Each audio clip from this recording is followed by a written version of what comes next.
হৃদির কথা শুনে গাট্টা থতমত খেয়ে গেল। সে তড়িঘড়ি করে হৃদির হাত ধরে তাকে টেনে তুলে দাঁড় করিয়ে দিল। হৃদির চোখে মুখে তখনও রাজ্যের বিস্ময়। গাট্টা চারিপাশ একবার ভালো করে দেখে নিয়ে নিচু গলায় বলল, আরে আরে, করছো কি? পা ধরছো কেন? আমি তো জানতাম যে তুমি কোনো না কোনোভাবেই ঠিক আসবেই। বলেই লোকটা তার পকেট থেকে কয়েকটা ওষুধের প্যাকেট বের করে দিয়ে হৃদির হাতে গুঁজে দিল। হৃদি ফ্যাল ফ্যাল করে তাকিয়ে রইল। গাট্টা ফিসফিস করে বলল, এই নাও, এখানে ব্যথা আর জ্বরের ওষুধ আছে। খাবার খাওয়ানোর পর এই ওষুধগুলো স্যারকে খাইয়ে দিবে, তাহলে শরীরটা একটু টান পড়বে। হৃদি যেন নিজের কানকে বিশ্বাস করতে পারছে না। ঘোর লাগা চোখে সে গাট্টার দিকে তাকিয়ে রইল। লোকটা হৃদির মনের অবস্থা বুঝতে পেরে চোখের ইশারায় একটু হাসল। তারপর বলল, অবাক হচ্ছ, হওয়ারই কথা, কিন্তু এখন এসব অবাক হয়ে বা কিছু বলার সময় নেই। তুমি জলদি ভেতরে যাও, আমি এখানে পাহারা দিচ্ছি। আর হ্যাঁ, তোমার সব প্রশ্নের উত্তর সময় হলে ঠিকই পেয়ে যাবে।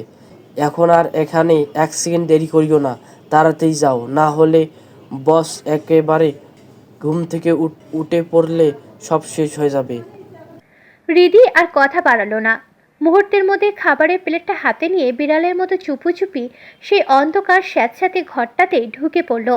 ভিতরে পা রাখতেই হৃদির কলিজাটা যেন মোচড় দিয়ে উঠল। সেখানেই সেই পুরনো চেয়ারটাতে শুভ্র বসে আছে। তার চোখ দুটো বোঝা, শরীরটা তেরছা হয়ে একদিকে হেলে পড়েছে।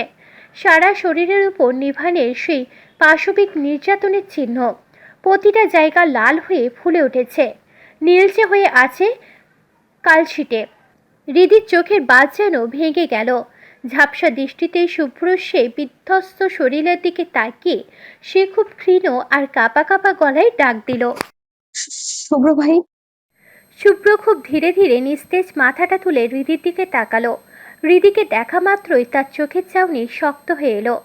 যন্ত্রণায় নীল হয়ে থাকা ঠোঁট দুটো কচলিয়ে সে খুব রুক্ষ গলায় বলল, চলে যাই এখান থেকে। আমার এখন কারোর সাথে কথা বলতে ইচ্ছে করছে না। হৃদি কোনো পাল্টা জবাব দিল না। সে ভালো করেই জানে এই লোকটা আসলেই অনেক ঘাটতেরা, তাই এখন তর্ক করে লাভ নেই। সে নিঃশব্দে শুভ্রর সামনে ফ্লোরে হাঁটু গিরে বসল। প্লেট থেকে ভাত মাখিয়ে পরম মমতায় এক গ্লাস শুভ্রর মুখের সামনে ধরল। শুভ্র পাথরের মতো কয়েক সেকেন্ড হৃদির চোখের দিকে তাকিয়ে রইল। হৃদি শান্ত স্বরে বলল, নিন, হাঁ করুন। শুভ্রের ভিতরে রাগটা যেন হৃদির ওই শান্ত চোখের সামনের মুহূর্তেই জল হয়ে গেল। সে আর দ্বিমত করল না, বাধ্য ছেলের মতো হাঁ করল। হৃদি খুব যত্ন করে শুভ্রকে খাইয়ে দিতে লাগলো। শুভ্র চুপচাপ খাচ্ছে, আর প্রতিটা গ্লাস মুখে নেওয়ার সময় হৃদি বুঝতে পারল মানুষটা কতটা ক্ষুধার্ত ছিল। পেটে যে প্রচণ্ড খিদে ছিল সেটা তার খাওয়ার ধরন দেখেই বোঝা যাচ্ছে। হৃদির বুক ফেটে কান্না এলো। চোখের জল গড়িয়ে ভাতের প্লেটে পড়ার আগেই সে সামলে নিল। কয়েক লোকমা দেওয়ার পর শুভ্র হঠাৎ জীবনও থামিয়ে জিজ্ঞাসা করল, তুই খেয়েছিস? হৃদি নিজেকে সামলে নিয়ে চটজলদি বলল, হুম, আমি খেয়েছি। আপনি খান তো এখন। শুভ্র এক মুহূর্ত হৃদির চোখের দিকে তাকিয়ে থেকে গম্ভীর গলায় বলল, একটা থাপ্পড় দেবো। আমার সামনে দাঁড়িয়ে মিথ্যা বলিস? এখন আমি আর এক লোকমাও খাবো না যতক্ষণ তুই আমার সামনে খাবি। হৃদি কিছু একটা সাফাই দিতে চাইল, কিন্তু শুভ্র তাকে থামিয়ে দিয়ে কঠিন স্বরে বলল, আমি কোনো বাহানা শুনতে চাই না, চুপচাপ খা। হৃদি বুঝতে পারল শুভ্র জেদের কাছে সে নিঃস্ব। সে ধরা গলায় বলল, ওকে, আমিও খাচ্ছি, কিন্তু আপনাকেও খেতে হবে।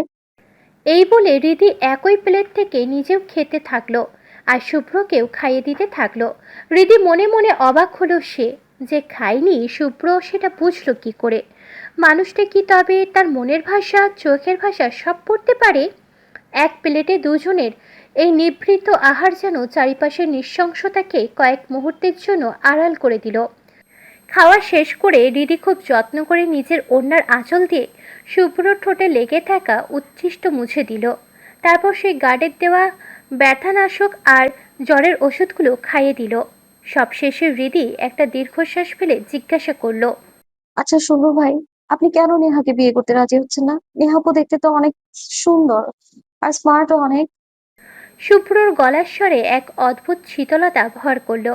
সে শুকনো গলায় কাঠখোট্টাভাবে বলল, সেই কৈফিয়ত তোকে কেন দিব? অনেক হয়েছে, এখন যা এখান থেকে। হৃদি আর নিজের আবেগ ধরে রাখতে পারল না। তার বুক ফেটে কান্না এলো। ধরা গলায় ডুকরে উঠে সে বলল, আমি কোনো কৈফিয়ত শুনতে আসিনি শুভ্র ভাই, কিন্তু আপনার এই কষ্ট আমি আর সহ্য করতে পারছি না। আপনাকে এইভাবে মার খেতে দেখে আমি ভেতর থেকে শেষ হয়ে যাচ্ছি, বিশ্বাস করুন। আমি আর পারছি না। শুভ্র কোনো উত্তর দিল না। সে পাথরের মূর্তির মতো স্থির হয়ে বসে রইল, যেন হৃদির কান্নার শব্দ তার কানে পৌঁছাচ্ছে না। হৃদি মরিয়া হয়ে আবার বলল, বিয়ে করে নিন না নেহাপুকে। শুভ্র তবুও নির্বাক। তার এই নিথর নীরবতা হৃদিকে আরো বেশি অস্থির করে তুলল। হৃদি আবারও শুভ্রর কাঁধ ধরে ঝাঁকিয়ে বলল, কথা বলছেন না কেন? একবার তো বলুন, বলেন যে নেহাকে আপনি বিয়ে করবেন। হৃদির এই বারবার জোড়াজুড়িতে শুভ্র এবার তার দিকে তাকালো। তার চোখে দৃষ্টিতে তখন গভীর এক হাহাকার আর অব্যক্ত অভিমান। সে সরাসরি হৃদির চোখে চোখ রেখে খুব ধীর অথচ গম্ভীর স্বরে বলল, আমি যদি নেহাকে বিয়ে করি, তবে তুই কি খুশি? সহ্য করতে পারবি? শুভ্রর এই প্রশ্নে হৃদি যেন পাথরের মতো জমে গেল।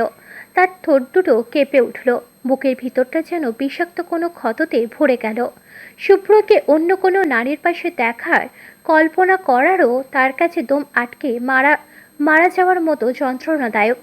প্রতিটা নিঃশ্বাস নিতে তার কষ্ট হচ্ছে, কিন্তু এই মুহূর্তে শুভ্রর এই রক্তাক্ত চেহারা, ওই ফোলা কালশিরের দাগগুলো সে আর নিতে পারছে না। তাকে পারতে হবে। শুধু শুভ্র জীবনের জন্য হলেও তাকে এই মিথ্যাটা বলতে হবে। হৃদি নিজের নখ দিয়ে হাতের তালু কামড়ে ধরল। তারপর মহাযুদ্ধ করে কাঁপা কাঁপা গলায় কোনো মতে বলল, হ্যাঁ, সহ্য করতে পারবো। এই একটা শব্দ বলতে গিয়ে হৃদির মনে হলো তার আত্মাটা শরীর থেকে বেরিয়ে যাচ্ছে। শুভ্র এক মুহূর্তও দেরি করলো না। সে তীক্ষ্ণ দৃষ্টিতে হৃদির চোখের ভিতর পড়ার চেষ্টা করে আবার প্রশ্ন করল, সত্যি সহ্য করতে পারবি? আমাকে অন্য কারো পাশে দেখতে তোর কষ্ট হবে না তো? হৃদির কলিজাটা মোচড় দিয়ে উঠল। শুভ্র কেন তাকে বারবার এই মরণ প্রশ্নে বিদ্ধ করছে। সে দাঁতে দাঁত চেপে কান্না আটকে কোনো মতে গলার স্বর স্বাভাবিক করে বলল, পারবো, কষ্ট হবে না। শুভ্রর চোখে মুখে এক অদ্ভুত কাঠিন্য ফুটে উঠল। সে আবার জিজ্ঞাসা করল, কাঁদবি না তো? যখন দেখবি আমি অন্য কাউকে বউ করার জন্য কবুল বলছি বা অন্য কারোর হাত ধরছি, তখন কাঁদবি না তো? হৃদি এবার চোখের জল আর আটকে রাখতে পারল না, কিন্তু মুখে অস্পষ্ট স্বরে বলল, না। হৃদির এই না বলে শেষ হতে না হতেই শুভ্র একদম একগুঁয়ের মতো জেদ ধরে বলে উঠল। তাহলে তো আমি আরো বিয়ে করব না। হৃদি অবাক হয়ে অশ্রুসিক্ত চোখে শুভ্রর দিকে তাকালো। তার সারা শরীর কাঁপছে। সে অস্পষ্ট স্বরে জিজ্ঞাসা করল, কেন বিয়ে করবেন না কেন? শুভ্রর মুখটা অভিমানে আর যন্ত্রণায় কালো হয়ে গেল। সে অবজ্ঞার স্বরে মুখটা অন্যদিকে ঘুরিয়ে নিল। তারপর খুব ক্লান্ত আর নিস্পৃহ গলায় বলল, হৃদি, আমার এখন একদম কথা বলতে ইচ্ছে করছে না। তুই এখন যা এখান থেকে। হৃদির বুক ফেটে কান্না এলো। শুভ্রের এই নির্লিপ্ততা আর নিজের অসহায়ত্ব মিলিয়ে সে আর ধৈর্য ধরে রাখতে পারল না। ডুকরে কেঁদে উঠে বলল সে, আপনার কষ্ট আমার একদমই সহ্য হচ্ছে না শুভ্র ভাই। আমি আর পারছি না। আপনাকে এইভাবে শেষ হতে দেখার চেয়ে আমার মরে যেতে ইচ্ছে করছে, সত্যি মরে যেতে ইচ্ছে করছে আমার। মরে যেতে ইচ্ছে করছে। এই কথাটা শোনার সাথে সাথেই শুভ্রর ভিতরে যেন আগুন জ্বলে উঠল। সে এক ঝটকায় মাথা তুলে গর্জে উঠল, হাত দুটো খোলা থাকলে গুড়ে গুড়ে 10টা থাপ্পড় পড়তো তোর গালে। সাহস কি করে হয় তোর এমন অলক্ষণের কথা বলার? নেক্সট টাইম যদি আর একবার এই মরার কথা মুখে আনিস, তবে তোর জিভ টেনে ছিঁড়ে ফেলবো আমি। শুভ্রের এই শাসানি হৃদির মনে এক অদ্ভুত আশার আলো জ্বালিয়ে দিল। সে চোখের পানি মুছতে মুছতে ভেজা গলায় জিজ্ঞাসা করল, আমি বললে আপনার কি? আপনার তাতে কি যায় আসে? শুভ্র সাথে সাথে কোনো উত্তর দিল না। সে আবার মাথা নিচু করে ফেলল, যেন নিজের ভিতরে আগ্নেয়গিরিটাকে ধামাচাপা দেওয়ার চেষ্টা করছে। হৃদি এবার সরাসরি হানা দিল শুভ্রের মনের গহীনে। সে ব্যাকুল হয়ে জিজ্ঞাসা করল, ভালোবাসেন আমাকে? শুভ্র এক মুহূর্তও দেরি করল না। পাথরের মতো শক্ত গলায় জবাব দিল। না। হৃদি যেন তৈরি ছিল এই উত্তরের জন্য। সে আবার পাল্টা প্রশ্ন ছুড়ল। তাহলে আমি মরলে আপনার কি যায় আসে? কেন এত রাগ দেখাচ্ছেন? শুভ্রর কাছে এই প্রশ্নের কোনো যুক্তি নেই। সে অবশ গলায় শুধু বলল। জানি না। হৃদি নিজের চোখের পানি মুছে নিয়ে খুব শান্ত কিন্তু যান্ত্রিক গলায় বলল। কাল আমার বিয়ে শুভ্র ভাই, কাল আমি অন্য কারো হয়ে যাব। শুভ্রর চেহারায় কোনো পরিবর্তন হলো না। সে নিষ্প্রিয়ভাবে বলল। তো হৃদি অবাক হয়ে তার দিকে তাকিয়ে রইল। মানুষটা কি আসলেই এত পাষাণ? সে ভাঙা গলায় আবার জিজ্ঞাসা করলো। আপনি কি খুশি আমি অন্য কারো বউ হতে যাচ্ছি? আপনি তাতে খুশি তো? শুভ্র এবারও সে একই উত্তর দিল। তাও জানি না। হৃদি এবার আর নিজেকে সামলাতে পারল না। সে খুব কাছে গিয়ে শুভ্রের রক্তাক্ত হাতের উপর নিজের হাতটা রাখলো। এক বুক হাহাকার আর বাকুলতা নিয়ে খুব করুণ সুরে বলল। আমার একটা কথা রাখবেন? শুভ্র হৃদির ওই স্পর্শের ভিতরে ভিতরে কেঁপে উঠলেও বাহিরে স্থির রইল। সে খুব নিচু স্বরে জানতে চাইল। কি? হৃদি এবার এক বুক আশা আর আকুলতি নিয়ে শুভ্রর খুব কাছে এলো। তার চোখ ফেটে জল আসছে, কিন্তু কণ্ঠে শেষবারের মতো নিজেকে উজাড় করে দেওয়ার জেদ। সে একদম শুভ্রর কানের কাছে মুখ নিয়ে ফিস ফিস করে বলল। শুরু থেকে না আপনার মুখে ওই ভালোবাসি শব্দটা শোনার খুব ইচ্ছে ছিল আমার। অনেক স্বপ্ন বুনেছিলাম ওই একটা কথা শোনার জন্য। আ- আজ আজ কি শেষবারের মতো একটু বলবেন ভালোবাসি? হৃদির একের পর এক এমন কলিজা কাঁপানো কথায় শুভ্রের ভিতরে শক্ত বাতটা যেন ধসে পড়তে চাইছে। তার পাথর শরীরটার ভিতরে তখন হাহাকার চলছে। সে বুঝতে পারছে হৃদি যদি আর কিছুক্ষণ এখানে এভাবে থাকে তবে সে আর নিজেকে সামলাতে পারবে না। সবটুকু আগলে রাখা কঠোরতা এক নিমিষেই ধুলোয় মিশে যাবে। শুভ্র অনেক কষ্টে চোয়াল শক্ত করে দাঁতে দাঁত চেপে রইল। একটা শব্দও তার মুখ দিয়ে বের হলো না। শুভ্রর এই নিথর নীরবতা দেখে হৃদির বুকটা ভেঙে চুরমার হয়ে গেল। সে কান্নায় ভেঙে পড়ে পুনরায় বলল। চুপ করে আছেন কেন? একটা মানুষের জীবনের শেষ ইচ্ছেটা কি পূরণ করে দেবেন না? প্রমিস করছি শুভ্র ভাই, আর কখনো আপনার সামনে এসে এই আবদার করবো না আমি। শুধু একবার বলুন, একটা বার। শুভ্র তবুও নির্বাক। সে চোখ দুটো শক্ত করে বন্ধ করে রেখেছে, যেন হৃদির ওই করুণ মুখটা তাকে দেখতে না হয়। শুভ্রর এই পাথরের মতো নীরবতা হৃদিকে ভিতর থেকে একদম পিষে ফেলল। লোকটার মনে কি এক বিন্দু মায়া নেই? এত আকুলতির পরেও কি একটাবার ভালোবাসি বললে আকাশ ভেঙে পড়তো? হৃদি আর এক মুহূর্ত ওখানে থাকতে পারল না। তার দম আটকে আসছে। এখানে থাকলে সে এক্ষুনি চিৎকার করে কেঁদে ফেলবে। সে অনেক কষ্টে নিজের কান্না চেপে ঝট করে উঠে দাঁড়ালো। শুভ্রর দিকে শেষবারের মতো অভিমান নিয়ে তাকিয়ে বলল। ঠিক আছে, চলে যাচ্ছি আমি, আর কখনো আসবো না এই বেহায়া মুখ নিয়ে আপনার সামনে। ভালো থাকবেন আপনি, আপনার এই পাথর মন নিয়ে। বলেই হৃদি আর পিছন ফিরে তাকালো না। সে পাগলের মতো দৌড়ে দরজার কাছে আসতেই আচমকা এক পুরুষালী মায়াবী কণ্ঠের সুর তার কানে আছড়ে পড়ল। হৃদি যেন বিদ্যুৎ স্পৃষ্ট হয়ে থমকে দাঁড়ালো। পুরো শরীর তার কেঁপে উঠল। সে অবিশ্বাস্য চোখে ঘাড় ঘুরিয়ে পিছনে তাকালো। দেখল শুভ্র ঠিক আগের মতোই মাথা চেয়ারটায় হেলি দিয়ে চোখ বন্ধ করে গান গাইছে। কাল তার বিয়ে, কাল সে চিরতরে অন্য কারোর হয়ে যাবে, আর এই লোকটা তাকে বিদায় দেওয়ার মুহূর্তে গান গাইছে। হৃদির বুকটা মুহূর্তেই হাজারো অভিমানে আর যন্ত্রণায় বিষিয়ে উঠল। এই গান যে তার ক্ষতবিক্ষত হৃদয়ে লবণের ছিটে হয়ে লাগলো। সে আর নিজেকে ধরে রাখতে পারল না। এক মুহূর্ত না দাঁড়িয়ে টুকরে কেঁদে উঠে দরজা দিয়ে দৌড়ে বেরিয়ে গেল। সকাল 9টা। শুভ্রা আনমনে কলেজের পথে হাঁটছে। তার শরীরটা কেবল রাস্তায়, মন পড়ে আছে অন্য কোথাও। চারিপাশের ব্যস্ততা, গাড়ির হর্ন কিছুই যেন তার কানে পৌঁছাচ্ছে না। এমন সময় একটা কালো রঙের প্রাইভেট কার তীব্র গতিতে শুভ্রার একদম গা ঘেঁষে চলে যাচ্ছিল। ঠিক তখনই কারোর একটা শক্ত হাতের টানে সে ছিটকে রাস্তার পাশে এসে পড়ল। অল্পের জন্য নিশ্চিত মৃত্যুর হাত থেকে বেঁচে গেল শুভ্রা। বুকটা ধক করে উঠল তার। চমকে তাকিয়ে দেখল সামনে ঈশান দাঁড়িয়ে আছে। ঈশানের চোখে মুখে তখন আগ্নেয়গিরির মতো রাগ। সে দাঁতে দাঁত চেপে বলে উঠল। কানা নাকি তুমি? চোখে দেখতে পাও না? আর এক সেকেন্ড দেরি হলে কি হতো সেটা একবারও ভেবে দেখেছো? শুভ্রা কোনো পাল্টা জবাব দিল না, শুধু মাথা নিচু করে দাঁড়িয়ে রইল। তার ভিতরটা এতটাই বিষি আছে যে ঝগড়া করার মতো শক্তিটুকুও নেই। শুভ্রার এমন বিষণ্ণ চেহারা দেখে ঈশানের রাগী মুখটা মুহূর্তেই নরম হয়ে এলো। সে একটা দীর্ঘশ্বাস ফেলে এগিয়ে এসে নরম গলায় জিজ্ঞাসা করলো। কি হয়েছে শুভ্রা? তোমার কি খুব মন খারাপ? শুভ্রা মাথা তুলে খুব ধরা গলায় বলল, ভাইয়া আগে যখনই কোনো ডিলে যেত দিনে অন্তত একবার হলেও আমাকে ফোন দিত, কিন্তু এইবার একবারও ফোন দিল না। আমি বারবার চেষ্টা করছি, কিন্তু ফোনটা বন্ধই বলছে। 2 দিন ধরে ভাইয়ার সাথে কোনোভাবেই যোগাযোগ করতে পারছি না। ঈশান বুঝতে পারল শুভ্রার বুকের ভিতর কেমন ঝড় বয়ে যাচ্ছে। সে পরিস্থিতি সামাল দেওয়ার জন্য শান্ত স্বরে বলল, আরে এটা নিয়ে এত চিন্তা করো না, বস ডিলটা শেষ করে চলে আসবে। আসলে বস এবার চাইছে কিছু সময় একা থাকতে, তাই কারোর সাথে যোগাযোগ করছে না। সব ঠিক হয়ে যাবে। শুভ্রা এবার ঈশানের দিকে ছলছল চোখে তাকিয়ে বলল, চিন্তা না করে থাকে কিভাবে?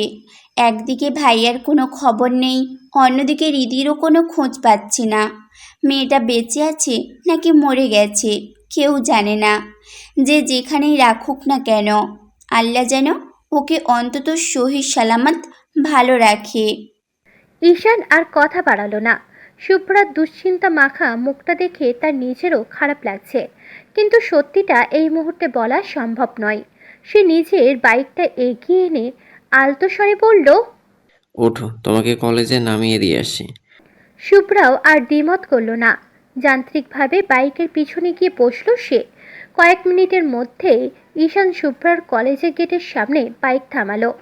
বাইক থেকে নামার পর শুভ্রার দিকে তাকিয়ে আশ্বস্ত করার ভঙ্গিতে ঈশান বলল, শোনো, একদম চিন্তা করো না, বস ঠিক আছে। আমি ক্লায়েন্টদের সাথে কথা বলে কনফার্ম হয়েছে।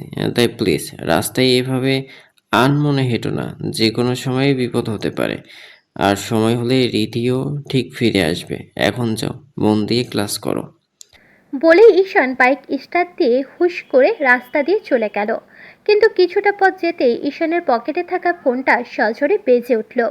ঈশান বাইক থামিয়ে তড়িঘড়ি করে ফোনটা রিসিভ করলো।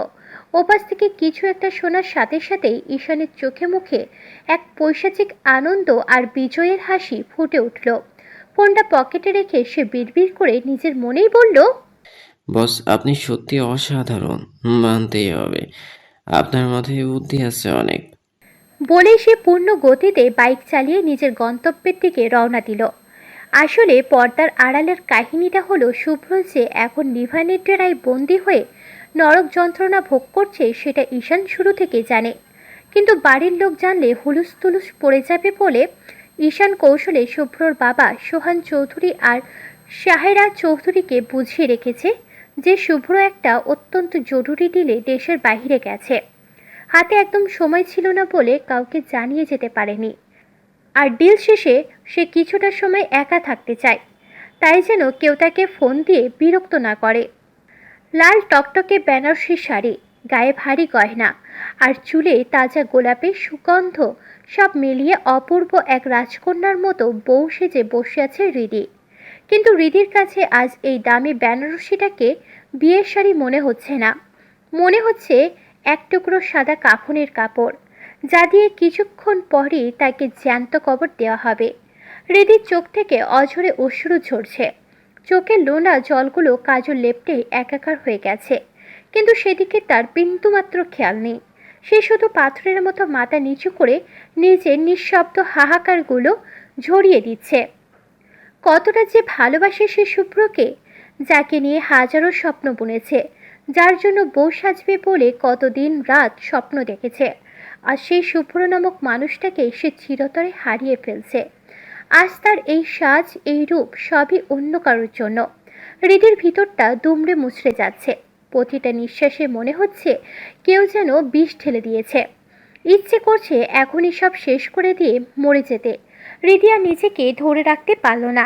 হাতের মুঠোয় বেনারসির ঘোমটাটা কোনোটা খামছে ধরে ডুকরে কেঁদে উঠল সে।